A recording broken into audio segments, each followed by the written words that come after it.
So you finally found the perfect house. It is everything that you could ask for, and there are multiple offers on the table. Now, if you are a first-time home buyer, this is probably a nightmare scenario. It's probably something that you're really trying to avoid.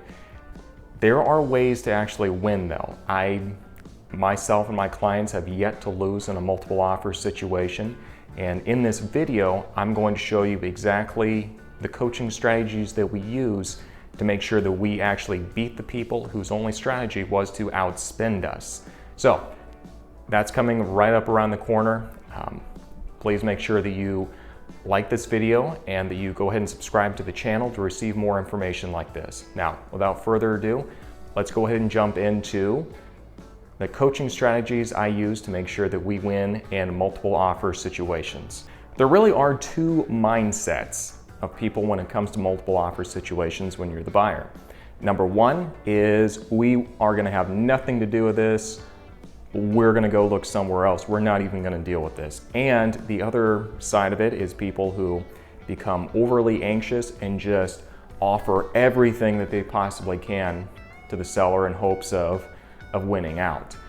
Both of these are not really the best way to approach it, and let me explain why.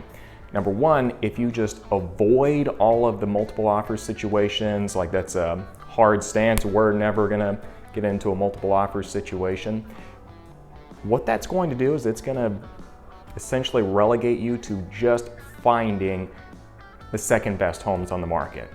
The properties that are the best are going to have more than one person looking at it. That is just the way that it works. If you're fine taking second best, that's perfectly fine. Go ahead and go for it. Those houses need to sell too.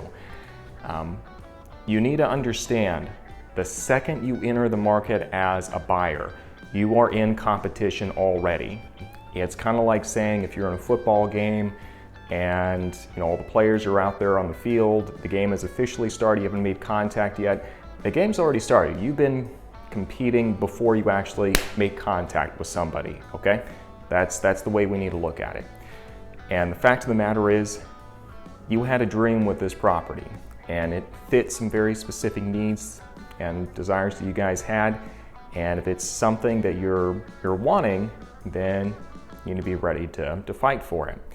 Now, on the other hand, you have people who are just going to give everything to the seller and just say, we're not going to negotiate, let's just give them everything that they want and hope for the best. That's not the best approach either. And the reason is you can do everything, give the seller everything that they are asking for and still lose to someone who's going to be doing the following steps and strategies I coach my clients on to make sure that we put ourselves in the best possible position. Situational awareness is key when you are in a multiple offer situation. You need to know, where is the seller moving? Why are they moving? When do they need to move? When did they buy the property? In other words, did they buy it just 2 to 3 years ago and their margin is super slim? Have they owned it for 30 years? Did they update it, back when they bought it, 10 years ago? You need to know that stuff. Also, what is their occupation? And that might sound a little weird to even be trying to get into, but here's the thing. Industries are going to attract certain personalities. If you find out this person is an engineer, or this person is a pilot, this person is a doctor, I don't know, this person is a real estate agent, you're going to get certain personality types that typically are going to be attracted to these industries, and that's going to help you to design your pitch, and it's really going to help in a step I'll be talking about in just a little bit. Now, you're going to find this stuff out largely by looking online. You would really be surprised at the amount of information that is available just in the public domain on Facebook, Instagram, and Google. Additionally, you are also going through their house, so you can get a real good feel for somebody and kind of their personality and how they kind of get a feel on that stuff just on how they express themselves and their decorations and their layout and in all the decisions they made and making that home their own. So use that as your gaining situational awareness. Also, know who are the other agents or buyers involved in the transaction. You know, this is something you need to talk with your real estate agent about, or real estate agent should be aware of, is, you know, who are the other players? Because if I know this agent has this strategy, this agent has this strategy usually, that's going to give you a big leg up when you're trying to compete for attention. Has this been useful for you so far? If it has, make sure that you comment down below why you believe it is. So many people absolutely hate multiple offer situations. Make sure you put that down below. I am open to all theories on this. Now, without further ado, let's go ahead and jump into a couple more tips that we use to make sure that we set ourselves up for success. When you are writing the offer, you need to make sure it is clean, okay? If you have a ton of additional terms and conditions at the end of the purchase and sale agreement, it's gonna look pretty daunting, and quite frankly, it's not gonna be that appealing to sellers. So you need to make sure it's clean. You need to try to tailor the closing date to the timeline that the seller has, which you're gonna find out because your agent is awesome and they've found this out from talking with the listing agent. So you're gonna find that out. Also, you need to make sure that you have all of your paperwork up front, 90% letter, earnest money. You need to have it all together and make sure it is clean, and it's going to be your best foot forward. If you know there are multiple people that are going to be putting in offers, I usually say let's skip right past, you know, trying to lowball the heck out of them just to see what we can get. No, it's a multiple offer situation, and we need to put not our best foot forward, but we need to put a good foot forward just to make sure that we're going to be honestly considered when they're kind of looking around at the first round. Keep in mind, they don't have to counter. Okay, if you come in ridiculously low and they've got, you know, 3 other people that are making pretty decent offers, chances are they're probably not even going to bother countering to whatever yours is. So make sure you make a strong offer right off the get-go. I'm about to share with you the most important part of making yourself super compelling when you are in a multiple offer situation, and that is to write a powerful cover letter that is going to show that you are a person and to communicate your story to the sellers. You have to show you are a person, and you have to tell them why this property is important to you, how it's going to impact your life. And hey, we love that you guys took care of this place. It's had a lot of pride of ownership in it that's really evident, and we're looking forward to taking care of it as well as you have.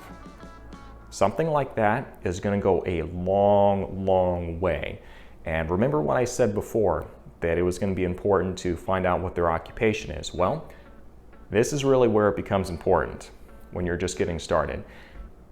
Knowing what kind of occupation they're in and probably what their personality type is going to inform your agent, you know, or inform you on how you need to write that letter. If it's an engineer, quick to the point, you know, have the stuff in there, off you go. If it's someone who's a little bit more of a social worker, then it's time to delve a little bit deeper, usually on kind of your motivations for stuff. Connect with them more on an emotional level. Obviously not always dealing with generalizations, but it's better. Generalizations are better than nothing. So know your audience and know how to convey yourself in a compelling way. People that do not take this extra step run the risk of just being numbers to the sellers. People can easily reject numbers. They can't as easily reject a person that has told a compelling story and that they feel like they've connected with. Maybe they haven't even met in person, but they feel like they know you just because they've heard about your story. Do not underestimate the power that goes into this. Now, the last thing that really can set you apart, I'm not really a fan of this method just because I think it's super lazy negotiating, if I'm being honest, but there is an escalation clause that you can put into offers. What this is this says if anyone else, we can put it into the offer we make and say, if anybody counters back, we are automatically going to increase our offering price by $1,000 or $2,000 or $5,000, whatever amount you have in there. And yeah, it's just saying we're going to increase every time somebody makes an offer or a counter offer up to this point. And anytime that the people make the offer, or say, hey, so-and-so just made this, made another offer, increasing your asking price to this, that has to be verified with the broker. So the sellers can't just say they were just offered $50,000 more and you have to match it now. That's not how that works. So like I said, this is an option. I don't really like it though, because it's honestly lazy negotiating. And if you have connected with the people on an emotional level through the cover letter and finding out what's important to them, you're probably not going to need this. As a matter of fact, I have beat people multiple times who have tried using an escalation clause when we just had a super powerful letter and we connected with them. And the sellers actually just said, you know what? We like these people. This is a young family. They're just getting started out. This was our first home too. We want to see it go to them. So, and they actually took like a $5,000 hit from that, but because we were conveying ourselves as people, it was an easy decision for them to make. So those are my tips for making sure that you win in a multiple offer situation. Obviously, every situation is going to be a little bit different and the tactics are going to change a little bit.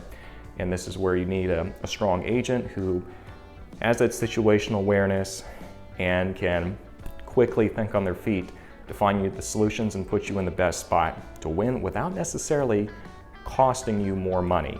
Like I said, in all the situations I've been in before, we actually offered less than everybody else. The difference was we connected. So make sure you send me any questions or concerns you have about this specific topic or any other fears you have about real estate.